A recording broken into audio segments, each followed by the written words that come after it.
इति पिसो भगवारहं सम्मा सम्बुद्धो विद्याचरणसम्पन्नो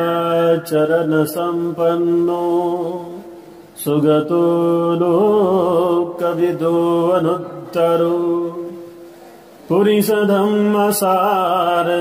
सत्था देवमनुसारं बुद्धो भगवान् सुखो बुद्धानुपादो सुखसद्धम्मदेशना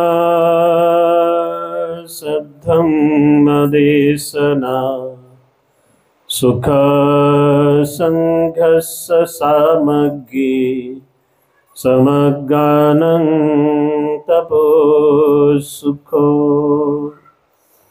नमो बुद्धाय नमो धम्माय नमो संघाय।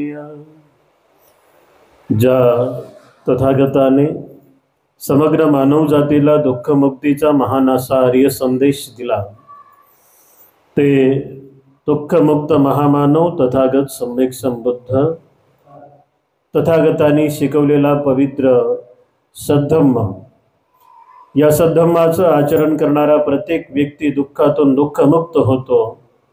समग्र मानव जातीला दुःखमुक्त करणारा तथागतांचा पवित्र सन्मार्ग बुद्धवचन बुद्धवाणी बौद्ध धम्म, तथागताच्या या सद्धम्माचा प्रचार आणि प्रसार करणारा तथागत निर्मित पवित्र भिक्खू संघ बुद्ध धम्म आणि संघ हे तीनही रत्न ज्या परम बोधिसत्व विश्वरत्नामुळे आम्हा तुम्हाला मिळाले ते बोधिसत्व डॉक्टर बाबासाहेब आंबेडकर या संपूर्ण सर्वच रत्नांना त्रिवार अभिवादन करून आज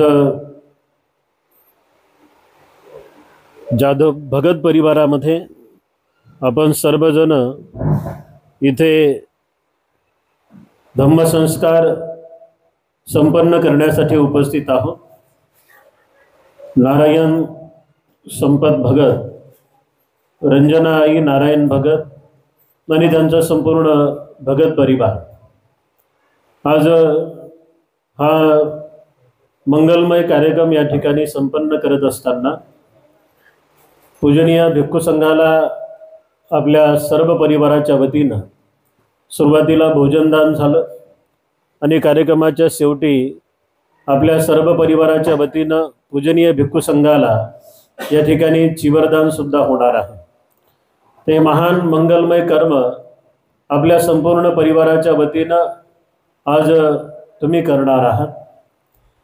तथागत सम्यक संबुद्धाने अनेक वेळेस दान कसं द्यावं, दान कुणाचं द्यावं, दान कोणी द्यावं आणि दान का द्यावं या संदर्भातलं उत्कृष्ट असं विवेचन विश्लेषण आपल्या धम्मप्रवचनाच्या माध्यमातून वारंवार केलेलं आहे। आपण पूजनीय भिक्खू संघाला देत असलेल्या दानामध्ये एक महान असं आपल्या सर्वांचं पुण्यकर्म होत असते आणि म्हणून त्या पुण्यकर्माच्या प्राप्तीसाठी तुम्ही आम्ही पूजनीय भिक्खू संघाला दान देणं अतिशय महत्त्वाचं असते। आज हा कार्यक्रम या ठिकाणी संपन्न होत असताना आपल्या सर्वांचे अनंत अनंत असे पुण्यकर्म झालेले आहेत। कारण एक नाही तर तीन तीन भिक्खू आपल्या घरात येऊन आज या ठिकाणी तीन तीन भिक्खूंनी परित्राण पाठ घेतला, आपल्या घरामध्ये भोजन घेतलं आणि आता हा धम्मदेशनेचा कार्यक्रम तुम्ही खूप चांगल्या चित्तानं ऐकत आहात। तर हे आपल्या सर्वांच्या कल्याणाचं आहे आणि हे आपल्या सर्वांच्या सुखाचं आहे। तथागत सम्यक संबुद्धांनी 2600 वर्षापूर्वी आपल्या धम्मवाणीच्या माध्यमातून जे काही शिकवलेलं आहे ते तुम्ही आम्ही आजही आचरणामध्ये आणण्याचा वारंवार प्रयत्न करीत आहोत, जेणेकरून तुम्हाला आम्हाला सुख संपत्ती आणि बल प्राप्त होण्यासाठी आपण ह्या साऱ्या गोष्टी करत असतो। आता या कार्यक्रमाच्या दरम्यान आपल्याला काय गोष्टी लक्षात घ्यायच्या आहेत ते जरा आपण समजून घेऊया। तथागत सम्यक संबुद्धांनी माणसाच्या जन्मापासून ते मरेपर्यंत त्या माणसाने त्याच्या स्वचित्ताचं परिशीलन केलं पाहिजे असं तथागत सम्यक संबुद्धांनी शिकवलं। स्वचित्ताचं परिशीलन का करायचं आहे, स्वचित्ताला का बरं समजून घ्यायचं आहे, स्वचित्ताला का बरं सन्मार्गावर लावायचं आहे, तर याचं एकच कारण आहे की आम्हाला मिळालेला मानवी जन्म हा दुःखात गेला नाही पाहिजे, कष्टामध्ये गेला नाही पाहिजे, भयामध्ये गेला नाही पाहिजे। आणि जसं जन्माला आलो तर मरेपर्यंत आमचा वेळ वायाला गेला नाही पाहिजे, यासाठी तथागत सम्यक संबुद्धांनी तुम्हा आम्हाला हा अनुपम असा सद्धम्म शिकवलेला आहे। तथागत सम्यक संबुद्ध म्हणतात की आम्ही आमच्या आयुष्यामध्ये जास्तीत जास्त पुण्यकर्म करण्याचा प्रयत्न केला पाहिजे। मग या आयुष्यामध्ये आम्ही पुण्यकर्म कसे करायचे आणि पुण्यकर्म कशाला म्हणतात हे तुम्हा आम्हाला समजलं पाहिजे। आणि ते समजल्यानंतर पुण्यकर्म कशा पद्धतीने केल्यानंतर तुमचा आमचा फायदा होईल हेही आम्हाला समजलं पाहिजे। खरं तर पूजनीय भिक्खू संघाला भोजनदान देणं, पूजनीय भिक्खू संघाला चिबरदान देणं हे महान असं पुण्यकर्म त्या काळापासून या काळापर्यंत किंवा बुद्ध काळातले उपासक उपासिका आणि याही काळातले उपासक उपासिका हे कर्म समजून घेऊन आपल्या कमाईचा जो काही मिळकतीचा पैसा आहे तो खर्च करून पूजनीय भिक्खू संघाला दान देत असतात। आणि म्हणून हे का करायचंय, सगळ्या गोष्टीला कारण आहेत ना। आता तुम्ही आम्ही इथे का बरं आलो त्याला कारण आहे, कारण भगत परिवारामध्ये हा कार्यक्रम आहे, आपल्या सर्वांना निमंत्रण दिलं होतं म्हणून आपण आलो ना, आहे का नाही। आणि निमंत्रण दिलं नसतं तर तुम्ही आम्ही आलो असतो का, नाही। म्हणजे तुम्ही आम्ही इथे आहोत याचं कारण आहे भगत परिवाराने तुम्हाला आम्हाला दिलेलं निमंत्रण। आता तथागत सम्यक संबुद्ध असं म्हणतात की पुण्यकर्म तुम्ही आम्ही का करायचे ते त्यालाही कारण आहे। बरेच वेळेस तुम्ही ऐकलं असेल काही लोक असं म्हणतात की बाबा कर्मकरण विसरून जा, है ना। बऱ्याच आपल्या दैनंदिन जीवनामध्ये सुद्धा आपण हा शब्द वापरतो ना की कार्य करा विसरून जा, कोणाला द्या विसरून जा, कोणाचं घ्यान विसरून जा, अशानं जमेल का बरं, नाही जमणार। कोणाला दिलं आणि आपण विसरून गेलो तर आपण गरीब होऊ, हा। आणि कोणाचं घेतलं ना आपण त्याला परत नाही दिलं तर तो बिचारा गरीब होईल। म्हणजे याच्यामध्ये घेणाऱ्याचा फायदा नाही, देणाऱ्याचा फायदा नाही। पण तथागत सम्यक संबुद्धांनी 2600 वर्षापूर्वी सांगितलं की घेणाऱ्याचा फायदा होतो आणि देणाऱ्याचा फायदा होतो। मग घेणाऱ्यानं कशा पद्धतीने घेतलं पाहिजे आणि देणाऱ्यानं कशा पद्धतीने दिलं पाहिजे याला एक कारण बुद्धांनी शिकवलं, है ना। म्हणजे तुम्ही इथं का बसलात तर तुम्ही तुमच्या पुण्यकर्मासाठी बसलात। आम्ही इथे का बरं आलो तर आम्ही सुद्धा आमच्या पुण्यकर्मासाठी तिथे आलो। बघा, म्हणजे आम्ही ज्यावेळेस वंदना म्हणतो तेव्हा आमचे पुण्यकर्म होतात, आम्ही ज्यावेळेस गाथा म्हणतो तेव्हा आमचे पुण्यकर्म होतात, आम्ही ज्यावेळेस तुम्हाला धम्म शिकवतो, आता मी जे बोलतोय धम्म प्रवचन देतो त्यावेळेस आमचे पुण्यकर्म होतात। आणि ज्यावेळेस तुम्ही खरं चित्तानं ऐकता, बसायचं म्हणून बसल्यावर काय पुण्यकर्म होत नाहीत बरं ना। आता भंतेजी पाहिलेच बापा उठता येईना आणि आता कसं करू असं म्हणल्यानं काय होत नाही, आहे का नाही। म्हणजे त्याला म्हणतो ना आपण झाडून बांधून बसवायचं आणि म्हणायचं ऐक, आहे ना, तर त्यानं काय पुण्यकर्म होतील का, नाही। तर बुद्धानं काय सांगितलं की काया म्हणजे हे शरीर, है ना, काया हे शरीर, औरंगाबादवरून मी बघतो यासाठी चालू, हा। काया म्हणजे हे पूर्ण शरीर, वाचा म्हणजे काय वाणी, आणि मन म्हणजे काय जिथून आपण विचार करतोय। काया वाचा आणि मनाला परिशुद्धता प्राप्त करण्यासाठी तुम्हाला आम्हाला कुशल कर्माची जोड द्यावी लागते। ज्याच्याकडे कुशल कर्म नाही त्याची कायाही शुद्ध होत नाही, त्याची वाचाही शुद्ध होत नाही आणि त्याचं मनही शुद्ध होत नाही। एवढं लक्षात आलं। म्हणजेच काया वाचा आणि मनाला शुद्ध करण्यासाठी, परिशुद्ध करण्यासाठी, निर्मळ करण्यासाठी तुम्हाला आम्हाला कुशल कर्म करावे लागतात। आणि कुशल कर्म कशाने करावे लागतात? तर मग काया वाचा आणि मनानच है ना। म्हणजे जिथे जखम झाली तिथेच मलम लावावं लागेल ना। जखम डोक्याला मलम पायाला लागेल का? जखम पायाला मलम डोक्याला होईल का? नाही होणार।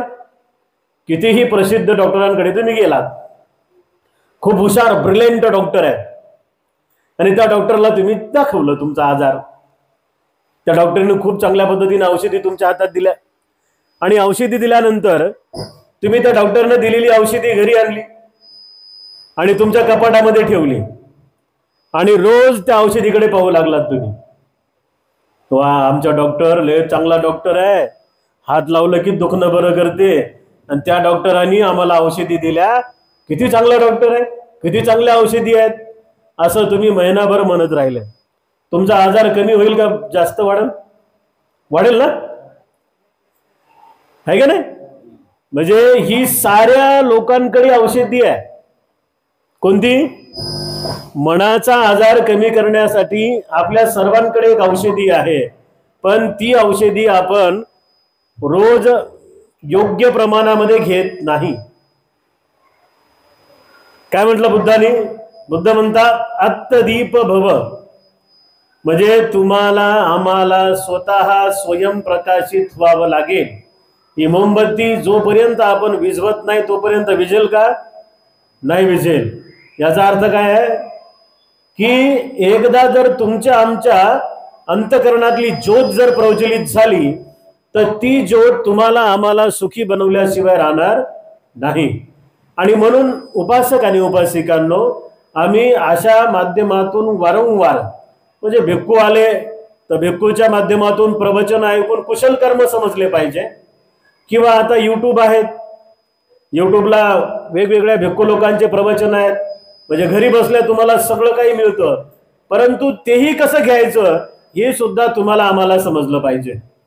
तथागत सम्यक संबुद्धांनी काय सांगितलं की ज्याचे कर्म सुधारलेले नाहीत त्याच्याकडे संपत्ती येत नाही, ज्याचे कर्म सुधारित नाहीत त्याच्याकडे आलेली संपत्ती टिकत नाही, ज्याचे कर्म सुधारित नाहीत तर ते लोक सुखाने जगत नाहीत।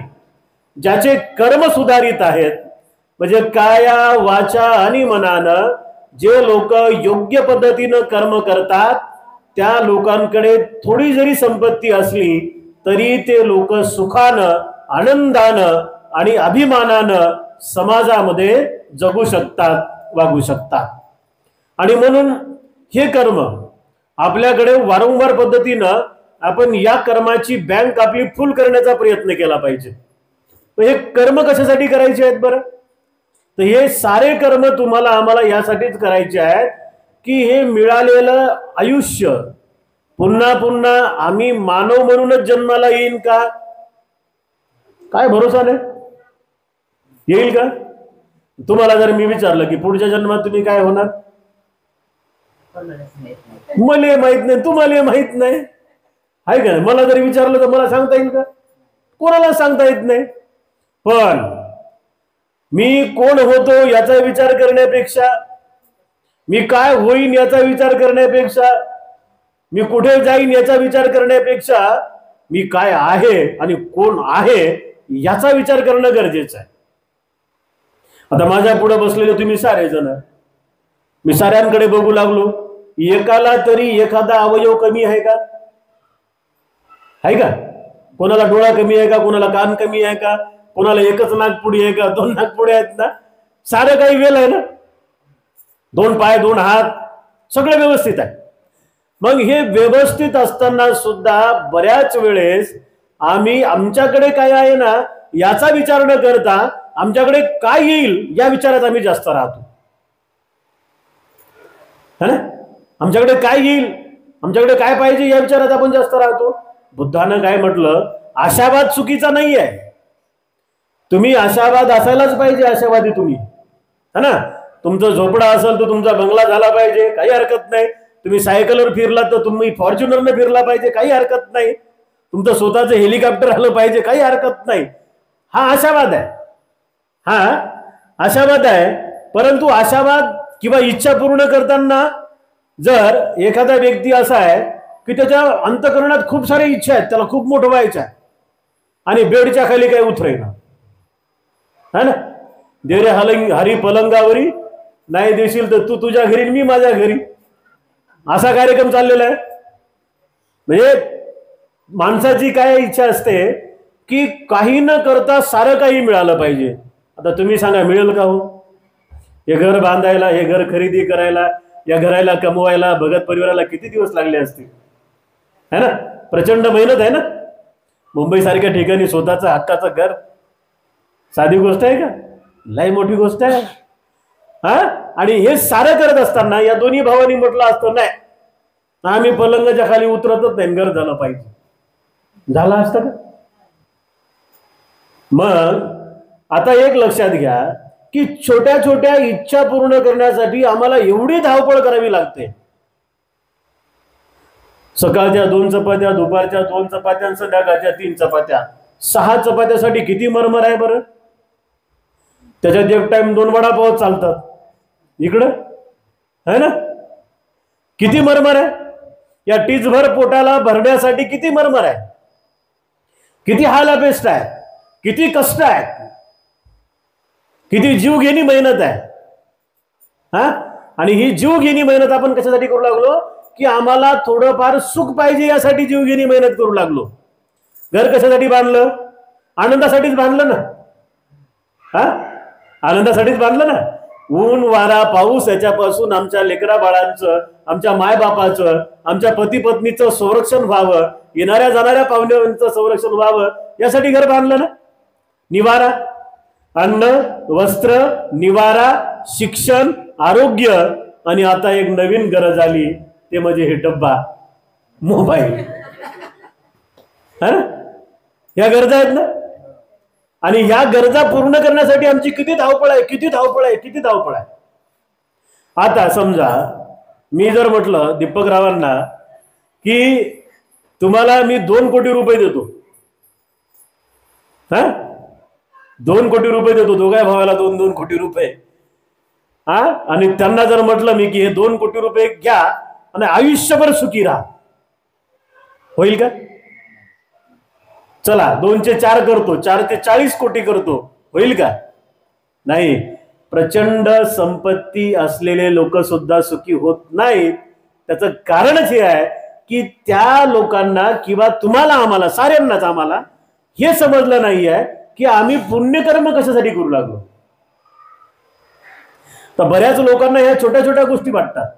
आता हे 3 चिवर है ना, एक चिवर गावावरून आलं, 2 चिवर काल इथं आईने घेतले, हे 3 चिवर, या 3 चिवराचा जो खरा अर्थ आहे, म्हणजे एक चिवर काय करू शकते. आम्ही जे घालतो याला चिवर, आता हे चिवराचा कपडा आहे पण हे शिवावं लागतं याला, म्हणजे अशा 20 मीटर कापड असते, त्या 20 मीटर कापडला 16 तुकडे केले जातात आणि ते 16 तुकडे जोडले जातात. आपण गावाकडचे आहोत सगळेजण, आहे ना. ते केळीचे वाफे माहिती आहे तुम्हाला?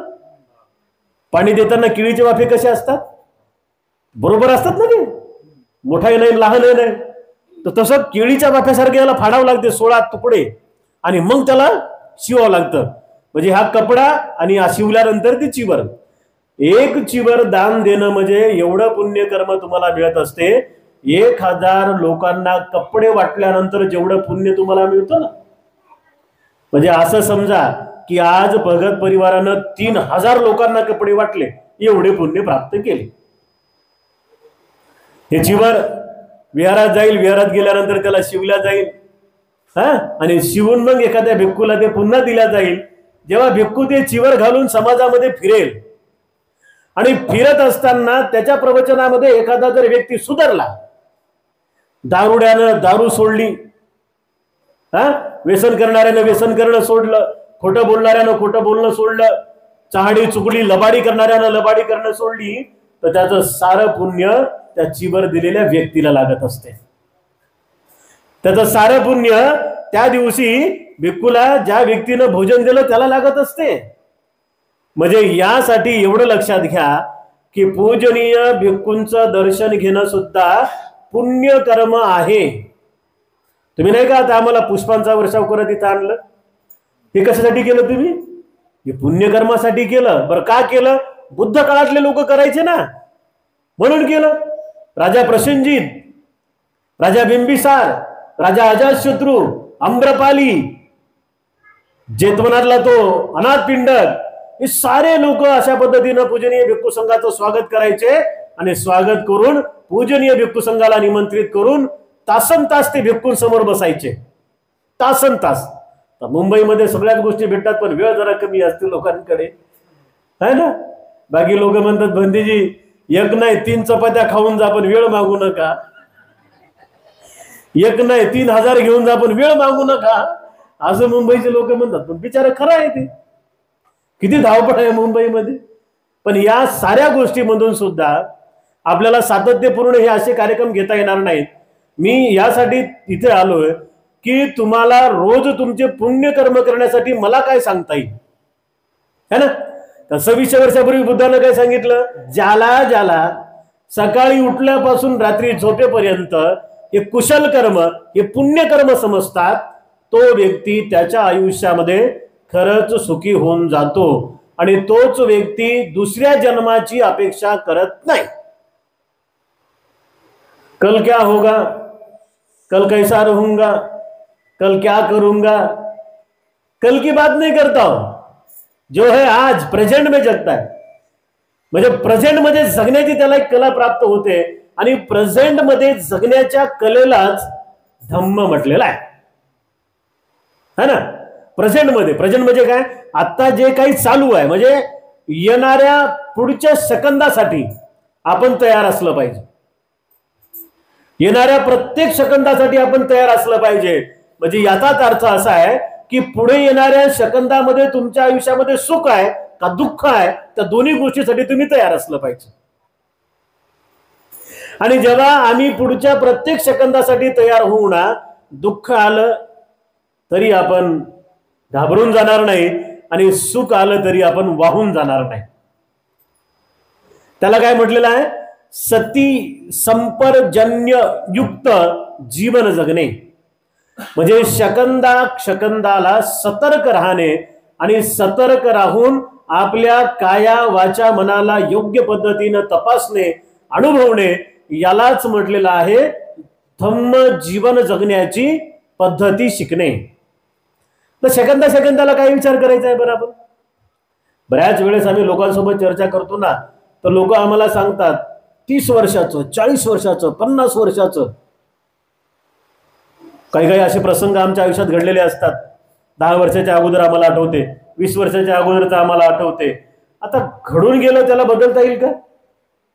असं कोणतं औषध आहे का, किंवा अशी कोणती पूजा आहे का की जी घडून गेलेले दिवस पुन्हा परत आणेल? तुम्ही जर म्हटलं मला की रत्नदीप भंतीची अशी अशी पूजा घाला आणि 2 महिने आणा बरं आमचे वापस, होईल का? नाही होणार.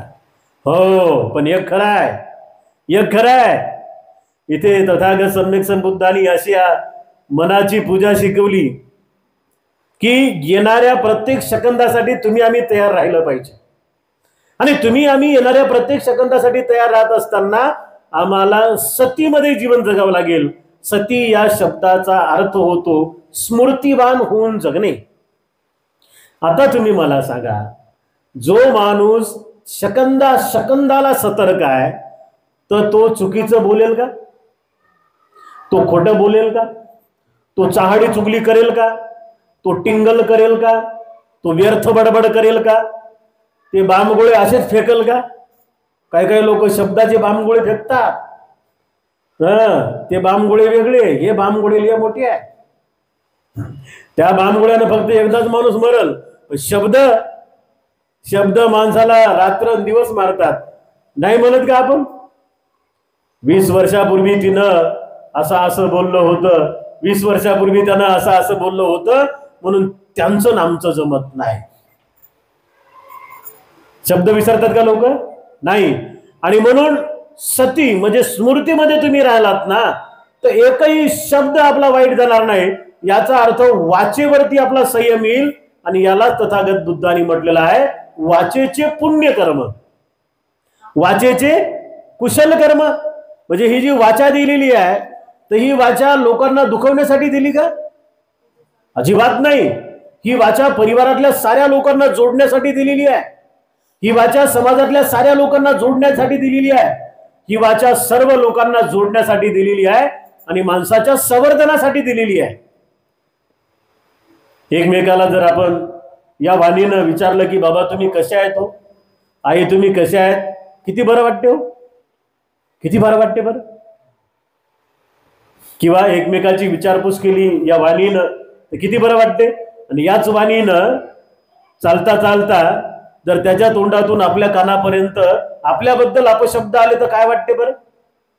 एखादी शिवी किंवा टिंगल टवाळी आपल्याबद्दल करत असताना जर आपण ऐकलं तर किती कसं वाटते आपल्याला. आणि म्हणून तुम्ही आम्ही हे शिकलं पाहिजे की प्रत्येक सेकंदाला स्मृतीमध्ये राहिल्यानंतर आमच्या वाणीवरती संयम येतो. आणि बुद्धांनी याला वाणीचे कुशल कर्म म्हटलेलं आहे, कायेचे कुशल कर्म. म्हणजे शरीरानं जे काही वाईट कर्म होतात, शरीराने कोणते वाईट कर्म होतात, एखाद्याला मारणे, एखाद्याला आहात करणे, एखाद्याचा जीव घेणे, एखाद्याची चोरी करणे, चौर्य कर्म. म्हणजे तुम्ही जर सदा सर्वदा सेकंदाला सतर्क आहात मग तुमच्या हातानं अकुशल कर्म होणार नाहीत, तुमच्या पायानं अकुशल कर्म होणार नाहीत आणि तुमच्या संपूर्ण शरीरानं मिथ्याचार होणार नाही. ज्याला म्हटलेलं आहे कामेषु मिच्छाचारा, वाईट वागणार नाही व्यक्ती. स्त्री पुरुष ज्याला सतर्कता आली, ज्याला सेकंदाचं विश्लेषण समजलं तर तो आपल्या कायेवरती संयम ठेवेल. याचाच अर्थ की तुमच्या आमच्या कायेचे कुशल कर्म होतील. आता सगळ्यात महत्वाचं अगदी 2 मिनिटांमध्ये मनाचे कुशल कर्म कसे होतात, काय होऊ लागलं. म्हणजे बोलू कशानं लागलो आपण, तोंडानं. आणि कार्य कशानं करू लागलो आपण, हातानं नाही तर पायानं, कायेनं. त्वचा ज्याला म्हणतो आपण. तर पुण्यकर्म पापकर्म, काया वाचा मनानं होणारे पापकर्म, काया वाचा मनानं होणारे कुशल कर्म, याचा केंद्रबिंदू कोण आहे. या संपूर्ण इंद्रियाचा राजा कोण आहे, 5 इंद्रियाचा राजा मन आहे. मन आहे. आता मी जे काही शब्द बोलू लागलो, जरी ही पट्टर करणारी बाई बोलत असेल शब्द, जीभ, पण हिच्यावर नियंत्रण कोणाचं आहे, मनाचं आहे. डोळ्यावर नियंत्रण कोणाचं आहे, मनाचं आहे. कानावर नियंत्रण कोणाचं आहे, मनाचं आहे. नाकावर नियंत्रण कोणाचं आहे, मनाचं आहे. या संपूर्ण शरीरावर नियंत्रण कोणाचं आहे, मनाचं आहे. या त्वचेवरती नियंत्रण कोणाचं आहे, मनाचं आहे. आणि ते विजेच्या पेक्षाही जास्त गती त्याची आहे, विजेच्या पेक्षा जास्त गती त्याची आहे. म्हणजे एवढ्या गतिशील वेगवान चित्ताला जर तुम्हाला आम्हाला कंट्रोल करायचं असेल तर आम्हाला किती कष्ट घ्यावे लागतील, है का नाही. आणि एकदा हे जर चित्त आमच्या लक्षात आलं, या चित्ताचं एकदा जर आम्ही दमन केलं, या चित्ताला जर आम्ही एकदा समजून घेतलं ना तर एकही व्यक्ती त्याच्या आयुष्यामध्ये दुःखी होणार नाही.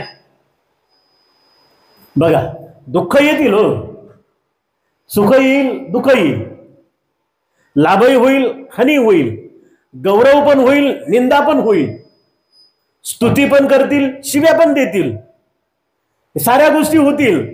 पण जेव्हा मन गंभीर आहे, धीर आहे, संयमी आहे, मनावरती संवर झालेला आहे, तर मग संवयुक्त चित्तानं होणाऱ्या या साऱ्या गोष्टीचं निरीक्षण करत असताना तो व्यक्ती धम्मामध्ये पुढे पुढे जाईल. याचाच अर्थ असा आहे की त्या व्यक्तीचे काया वाचा आणि मनानं सदोनित कुशल कर्म होतील. आणि म्हणून माय माऊल्यांनो, उपासक आणि उपासिकांनो, आपण सुद्धा या आपल्या आयुष्याला सुखी बनवण्यासाठी आपण जास्तीत जास्त कुशल कर्म करण्याचा प्रयत्न केला पाहिजे. कारण कुशल कर्माशिवाय दुसरं तिसरं गत्यंतर नाही आहे. यानं त्याच्या भरोशावर बसणं, त्यानं त्याच्या भरोशावर बसणं आणि सुखाची अपेक्षा करणं काही कामाचं नाही आहे. सुख त्यालाच मिळते जो स्वतः तपते, है ना. सुख त्यालाच मिळते जो तो स्वतः तपते. तुमची पगार तुम्ही दुसऱ्याला नेऊन देता का हो, का दुसरे त्यांची पगार तुम्हाला आणून देतात? झाली हो महिना, घ्या पगार. नाही ना. तुमचा लाभ तुमच्यामुळेच आहे आणि तुमची हानी तुमच्यामुळेच आहे. आणि म्हणून आमची हानी होऊ नये आणि या मिळालेल्या आयुष्याचं आमचं सोनं झालं पाहिजे. त्यासाठी आपण वारंवार पद्धतीनं जसं जमेल तसं मोबाईलच्या माध्यमातून, पुस्तकाच्या माध्यमातून स्वतः तपून, है ना, स्वतः तपून म्हणजे स्वतः परिश्रम करून जसं जमेल त्या माध्यमातून आपण जास्तीत जास्त पुण्यकर्म करण्याचा प्रयत्न करा. कार्यक्रम अतिशय सुंदर आणि सुरेख झाला. आईची आणि भगत परिवाराची फार दिवसापासून इच्छा होती की बंतेजी या. आज योगायोग आला. तुमचे पुण्यकर्म आणि तुमच्या पुण्यकर्मामुळे आमचेही पुण्यकर्म या ठिकाणी झाले. आपण सारेजण इथे उपस्थित आहात. जवळजवळ 3 वाजतायत, है ना. तरीही आपण खूप चांगल्या चित्तानं या धम्मपूजेमध्ये सहभागी झालात. निश्चित स्वरूपात तुमचे सुद्धा पुण्यकर्म झालेले आहेत. विशेषतः आज भगत परिवाराच्या वतीनं पूजनीय भिक्खू संघाला हे चिवरदान होत आहे. हे तर अनंत अनंत पुण्याचा भागीदारी बनवणारं कर्म आहे. आणि चिवर हे थेट बुद्धाशी नातं जोडणारं वस्त्र आहे. आणि म्हणून या पुण्यकर्मासारखं पुण्यकर्म या आयुष्यामध्ये दुसरं कोणतं नाही आहे हे समजून आपण आपलं जीवन सुखाने आणि समाधानाने घालवा. यामध्येच आपल्या सगळ्यांचं मंगल आहे, आपल्या सर्वांचं कल्याण आहे. पुन्हा एकदा संपूर्ण भगत परिवारासाठी मी खूप खूप मंगल मैत्रीची भावना या ठिकाणी व्यक्त करतो. आज पूजनीय भिक्खू संघाच्या उपस्थितीमध्ये हा धम्मसंस्कार सोहळा या ठिकाणी संपन्न झाला असं आपल्या सर्वांच्या वतीनं जाहीर करतो. आपल्या सर्वांना खूप खूप सुख मिळो, समाधान मिळो, आरोग्य मिळो आणि आपल्याकडे जास्तीत जास्त संपत्ती येऊ आणि ती आलेली जास्तीत जास्त संपत्ती तुमच्याकडे टिको आणि टिकलेल्या संपत्तीतून थोडंफार धम्माच्या कार्यासाठी सुद्धा जावं अशी खूप मंगल मैत्री आपल्या साऱ्यांच्या वतीनं साऱ्यांच्या विषयी व्यक्त करतो. आणि आजचा हा ग्रहप्रवेश बौद्ध धम्मविधी संस्कार सोहळा या ठिकाणी संपन्न झाला असं जाहीर करतो. आपल्या सर्वांचं मंगल हो, आपल्या सर्वांचं कल्याण हो, आपल्या सर्वांचं मंगल हो. बुद्धं नमामि, धम्मं नमामि, संघं नमामि.